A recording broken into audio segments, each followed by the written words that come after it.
Hi everyone, my name is Hannah and I am in the HSC 340 Fall A 2017 course, and I have a client named Karen who is interested in changing her behavior.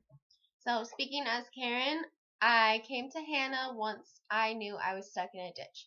I have been trying so many different options and ways to change, but I always relapse and end up right where I started, sometimes worse than before.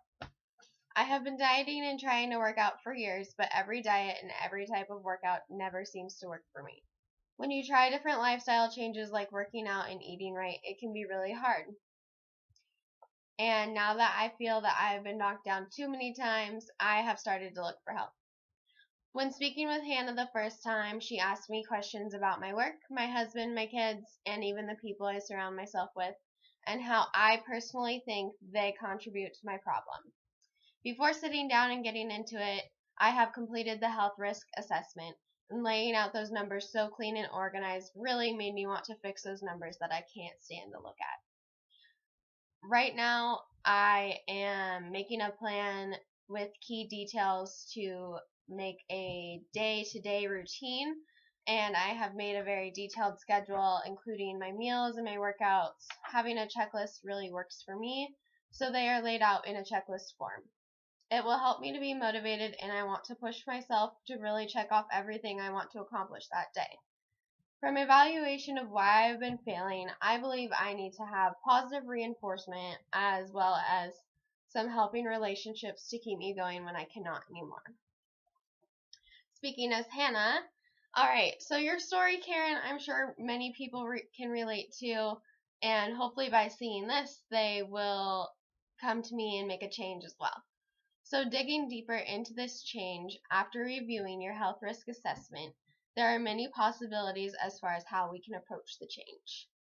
So your strengths may not be visible to you, but when I look at how you answered all those questions, you are a genuinely strong person, and you stay at work when you're needed to be extra, and that stress rarely gets to you, which is a really positive thing to have.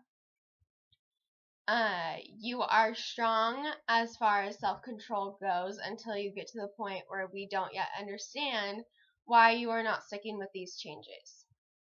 When you think about it, do you think that it could be your home environment? Because although you may not see that being the trigger, oftentimes that is the direct relation. So you might want to get home and be cooking dinner, or you want to spend time with your husband and kids, and therefore you are skipping your workouts. Making healthy meals could also be harder, because if your husband or your kids are not trying to be healthy and eat the same things that you want to eat, then you feel forced to make them their own food, and that gets difficult because you're making 2 meals. So all of these possibilities are part of the social cognitive theory, which in short are based on personal factors, the environment, and behavior.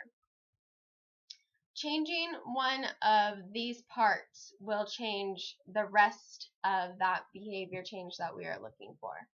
I really want you to use the stages of all of your plans to track the progress, and continue to use that checklist, because checklists can be very important as far as your motivation. If you have a checklist and you want to check off everything in your list, and you get to the end of the day and you didn't check off 2 things, you're probably going to be pretty bummed. And when you do check everything off your list, it's going to be more motivation to keep going and keep seeing the progress. So when you look at the checklist at the beginning of every week, I want you to write at the top the reasons why you were unable to complete any of the things that you were trying to get done.